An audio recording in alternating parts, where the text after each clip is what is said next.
A very good morning and welcome to the Breakfast News on Rajya Sabha television, the perfect show to kickstart your day, bringing you the top national, international, sports and business news.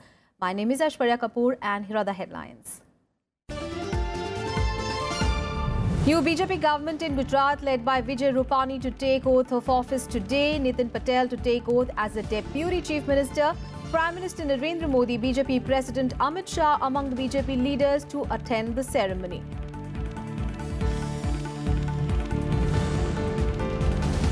After defeat in RK Nagar by-election, AIADMK expels 9 from TTV Dinakaran camp. Decision after AIADMK ruling factions emergency review meeting.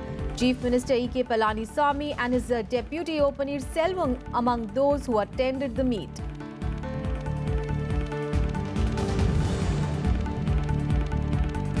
Mother and wife of Kulbhushan Jadhavs was set to return to Delhi after meeting him across a glass wall at Pakistan Foreign Affairs Ministry in Islamabad. Pakistan says Jadhav's meeting with family, not the last, will decide on consular access.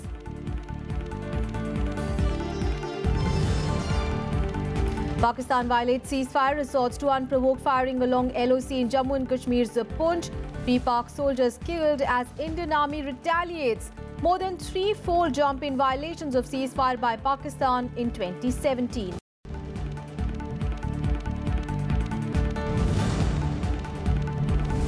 And Russian President Vladimir Putin's critic Alexei Navalny barred from entering presidential race. Russian Election Commission cites a previous embezzlement conviction. Navalny to appeal Election Commission's decision. Our top story this morning, the new BJP government in Gujarat led by Vijay Rupani and his deputy Nitin Patel will be sworn in at a grand function in Gandhinagar today. Now, Governor O.P. Kohli will administer the oath of office and secrecy to Vijay Rupani and his ministers in the presence of Prime Minister Narendra Modi and Party National President Amit Shah. The ceremony is expected to begin at 11 a.m. The swearing-in ceremony will also be attended by chief ministers of BJP-ruled states and those governed by NDA allies. Several union ministers and senior parties leaders have also been invited for the swearing-in ceremony.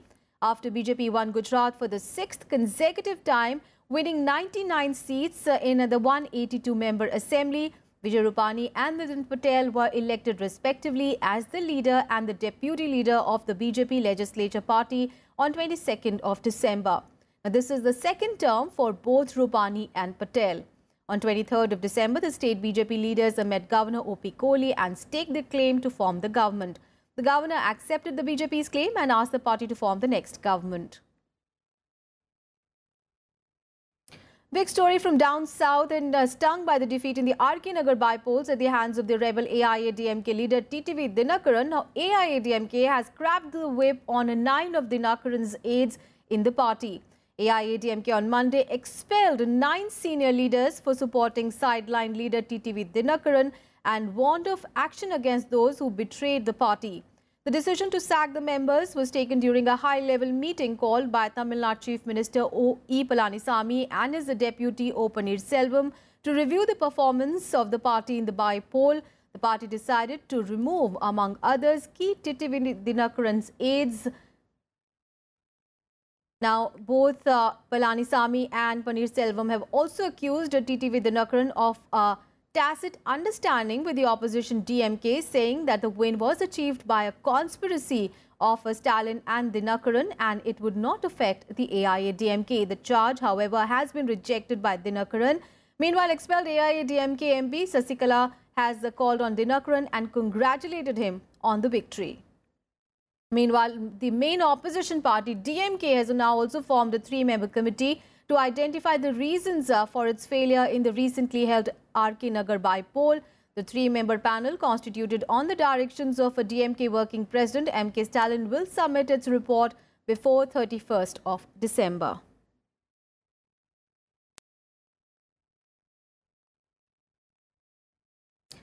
And Kulbhushan Jadhav's mother and wife both have returned to India after meeting him at the Pakistan Foreign Affairs Ministry in Islamabad on Monday. Now, this was Jadhav's first meeting since his arrest with his family. Pakistan has portrayed this meeting as a humanitarian gesture, confirming that it does not constitute consular access. It also issued a new video of Jadhav thanking the Pakistan government for the meeting. Kulbhushan Jadhavs, the Indian prisoner lost in a Pakistani jail, met his wife and mother at Pakistan Foreign Affairs Ministry in Islamabad on Monday. It was the first meeting between Jadhav and his family since his arrest on March 3rd last year. The Pakistan Foreign Office also released pictures of Jadhav talking to his wife and mother from behind a glass screen. The communication between them was through an intercom device. The two women reached Islamabad from Delhi amid tight security. India's Deputy High Commissioner J.P. Singh also accompanied the family for the meeting. Pakistan said this meeting was on humanitarian basis, categorically rejecting that it was any sort of consular access. Consular access का मामला यकीनन हमारे पास है। पहले हम ये न दे सके, उसकी वजह यह है कि इसकी तफ्तीश इन्वेस्टिगेशंस चल रही थी, केस चल रहा था और वो मुकदमा वगैरह, और ये हमने मुलाकात करा दी। ये जो ह्यूमैनिटेरियन ग्राउंड्स पे है काउंसलर एक्सेस अकॉर्डिंगली फैसला हो जाएगा जब वक्त आएगा। तो ये मुलाकात काउंसलर एक्सेस नहीं थी जी, ये कैटेगोरिक पोजीशन है। ये मैं मुकम्मल कर लूँ जी प्लीज़। ये मुलाकात काउंसलर एक्सेस नहीं थी क्योंकि डिप्लोमेट को हमने पहले बता दिया था कि आप वहाँ मौजूद होंगे, प्रेजेंट होंगे, वो प्रेजेंट थे। It's an emotional moment, irrespective of the merits of the case.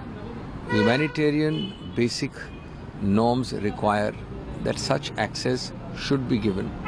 After all, not only is he merely an accused at the moment, but he is being tried at the very high bar of the International Court of Justice.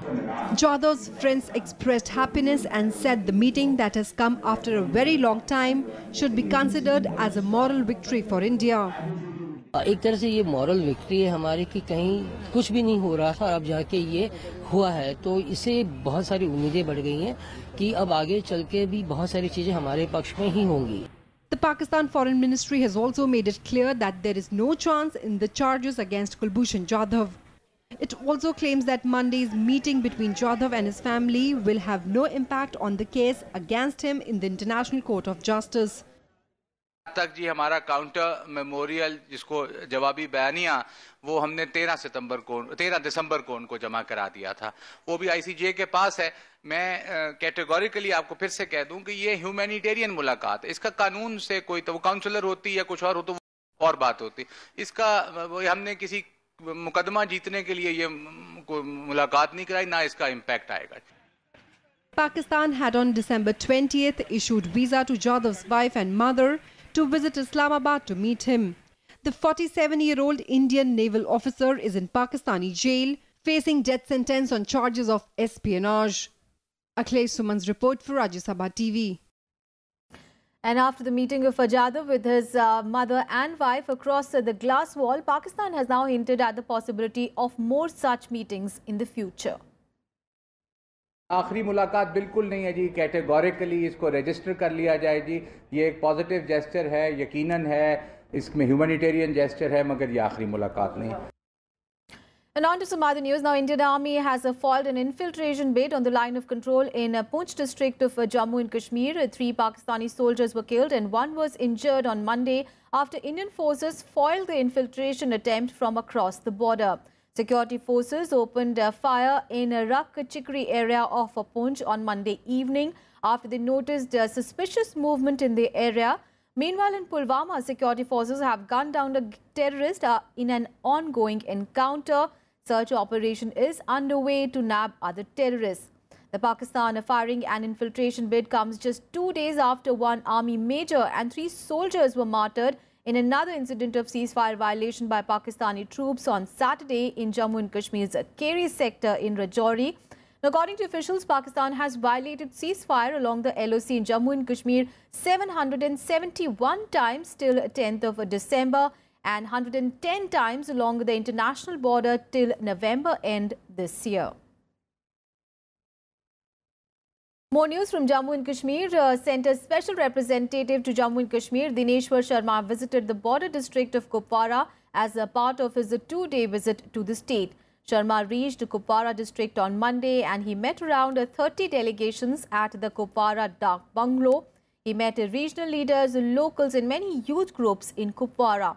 Among the first to meet Sharma was the family of a cab driver, Asif Iqbal Bhatt, who was allegedly killed in the crossfire between security forces and militants earlier this month. The other delegations apprised Sharma about the problems faced by them during a heightened tension along the line of control or during a cordon off or a search operation by the security forces. Employment, lack of power supply and non-availability of food grains, especially the winter months, were also discussed. Dinesh Sharma will meet people in Baramulla in North Kashmir today.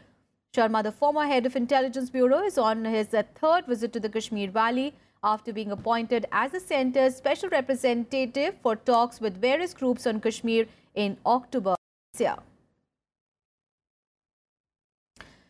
Let's move on in the bulletin now. Vice President M. Venkaiah Naidu has said that any attempt to create differences in the name of religion by vested interests and religious extremists must not be encouraged. He was addressing the members of Parsi community at the holy town of Udvada in Daman on Monday during the Iransha Udvada Utsav 2017.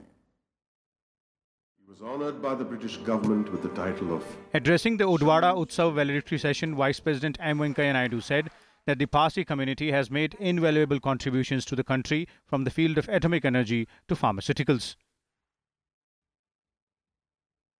ज़रातुस्त्र का संदेश हजारों साल के बाद भी हमारा जीवन को सार्थक बनाने को प्रेरित करता है, सनातन सत्य को प्रतिबिंबित करता है, सत्संकल्प, सात्विक अभिव्यक्ति और सदाचार का संदेश भारतीय संस्कृति का मूल मंत्र जैसा लगता है. I am very happy that I am meeting one of the oldest cultures of the world, finest cultures of the world, and one of the most very intelligent race of the world.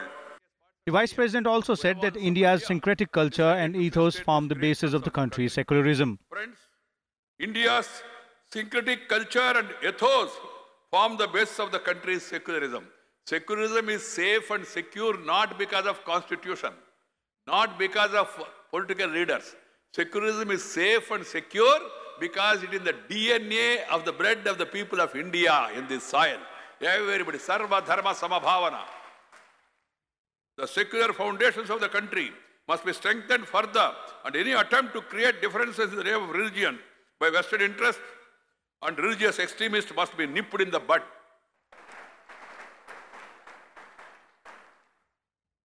The Vice President arrived in Udwara Zoroastrian Atash Behram on Monday morning. He also visited the fire temple and offered prayer as he wrapped up his 4-day tour.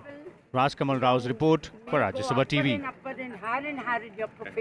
The central team will visit Tamil Nadu and Kerala today to assess the damage caused due to Cyclone Oki. In Tamil Nadu, an interministerial team from the centre will visit Kanyakumari district to review the damage caused by the cyclone, and in Kerala, the team will be led by Additional Secretary in Home Department Vipin Malik.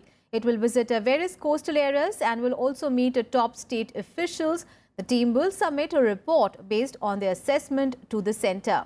The team members from disaster management will consider also the Kerala's request for a relief package of 7,340 crore rupees submitted to the Prime Minister during his visit to the state last week. And the Home Ministry has directed all the NGOs, business entities and individuals to accounts in any of the 32 designated banks that are integrated with the government's public financial management system. Now, the direction will be applicable for all those who will receive funds from abroad. The ministry order said that the move would ensure a high level of transparency in their foreign contribution receipts and hassle-free reporting compliance. Now, the move will ensure that such contributions or hospitality is not being utilized for activities that are detrimental to the national interest. According to the order, the NGOs are directed to comply with the order within 1 month. And in Breakfast News, we'll take a very short break. Up next, we have all the international and sports news, so stay tuned.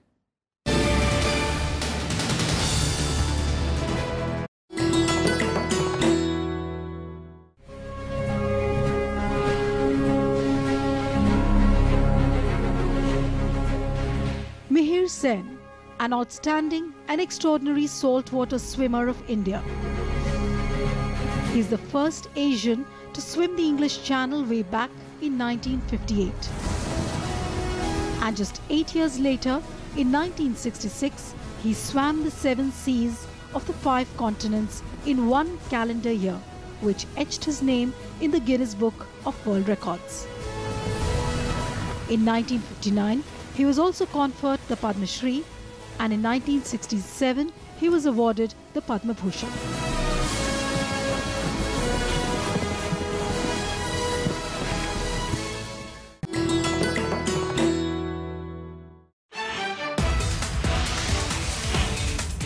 A warm welcome to India's World, focusing on our neighbours. We now need to use our military diplomacy far more. That will not be aggressive. Life is not going to become simpler for us because China is more assertive. It's where all these decades China has not been present, but now it is. Is there something lacking in the way we practice our foreign policy? Should we be somebody who people say, yeah, look, we shouldn't be crossing their path?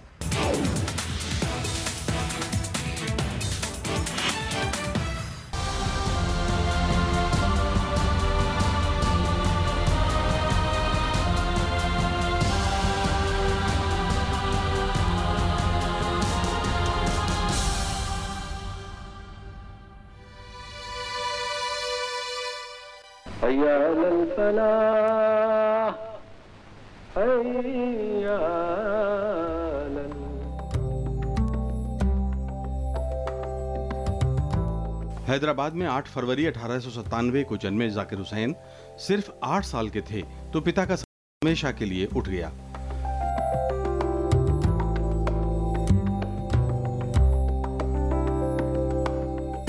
जवान हो रहे जाकिर जब अलीगढ़ में पढ़ रहे थे तो आजादी के आंदोलन में कूद पड़े, पढ़ाई छोड़ दी और महात्मा गांधी की टोली में शामिल हो गए। वो जब सिर्फ 29 बरस के थे तो जामिया मिलिया के वाइस चांसलर बने।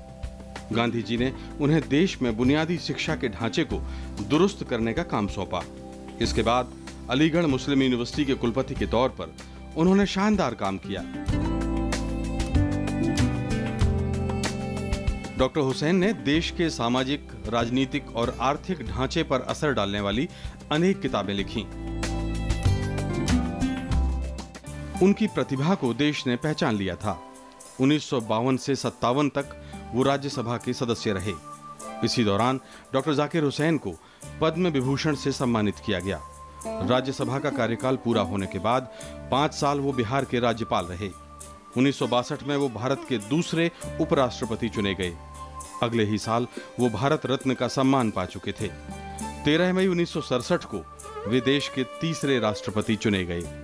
I pledge my loyalty to my country, irrespective of region or language. I pledge myself to work for its strength and progress. The whole of Bharat is my home, and the people are my family.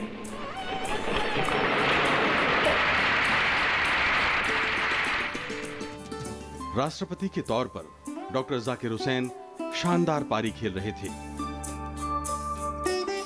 देश को उनसे बड़ी उम्मीदें थीं। अचानक 13 मई 1969 को doctor Hussain उस सफर पर चले गए जहां से लौटकर कोई नहीं आता। रुखसत ए बागबान के टुक देख लें चमन, जाते हैं वहां जहां से फिर आया न जाएगा।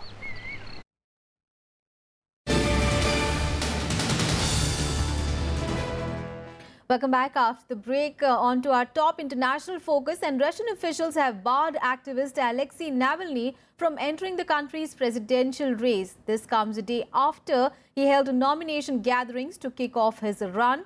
Now, Russia's Central Election Commission rejected Navalny's registration the day after he submitted it, citing a previous embezzlement conviction. Now, Navalny has called for a boycott of the 2018 March elections. He was the only candidate with a chance of challenging Russian President Vladimir Putin. But opposition leader Alexei Navalny has been barred from competing in next year's presidential election. The Central Electoral Commission has said that Navalny was ineligible because of a corruption conviction. Known for his anti-corruption campaign and protests against Putin, Navalny was given a 5-year sentence in retrial earlier this year on embezzlement charges.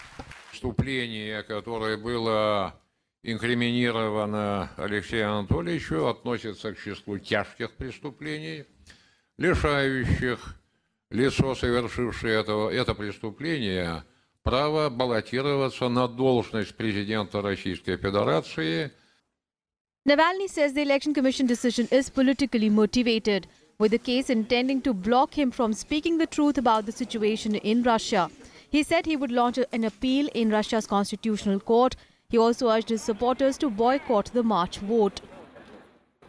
Если вы не планировали за меня голосовать и не поддерживаете меня, то, наверное, у вас все равно есть достоинство, и вы считаете, что сами можете определить, за кого вам голосовать. И все кандидаты должны быть зарегистрированы. A staunch Kremlin critic, Navalny rose to prominence in Russian politics in 2008 when he started blogging about alleged corruption at some of Russia's large state-controlled corporations, using social media to reach out to predominantly young followers. Navalny was the driving force behind massive anti-Putin protests in 2011 and 2012, rallying tens of thousands of people across the country. In 2013, he was first sentenced on embezzlement charges. The European Court of Human Rights last year quashed the ruling. As a result, Russia's Supreme Court ordered a retrial, in which Navalny was given a 5-year suspended prison sentence and a fine. Navalny has maintained that the conviction was politically motivated. Совершенно точно говорю, что решение Центральной избирательной комиссии, если такое состоится, о недопуске меня на выборы, исключит миллионы людей из этих выборов. Исключит миллионы людей вообще из политической системы, потому что не даст им возможность вообще... Vladimir Putin has been either the Prime Minister or President of Russia since 1999. In March elections, Putin is seeking a fourth term that would see him become the longest-serving Russian leader since Joseph Stalin. Putin still retains a massive approval rating and is most certain to ease to victory in the March election. Bureau Report, Rajya Sabha TV. And the Palestinian Foreign Ministry has slammed Guatemala's decision to transfer its embassy to Jerusalem after the United States recognized the city as the capital of Israel. Now, Palestine has called Guatemala's move a shameful and illegal act, totally against the wishes of church leaders in Jerusalem. In a statement, the Palestinian Foreign Ministry also said that the move violates a non-binding United Nations General Assembly resolution condemning the U.S. move. Palestine also said that it will act with the regional and international partners to oppose this illegal decision. Guatemala's announcement comes after two-thirds of United Nations member states approved a motion rejecting U.S. President Donald Trump's controversial decision to recognize Jerusalem as capital of Israel. Guatemala was among the only 8 countries who joined the United States in voting against the resolution.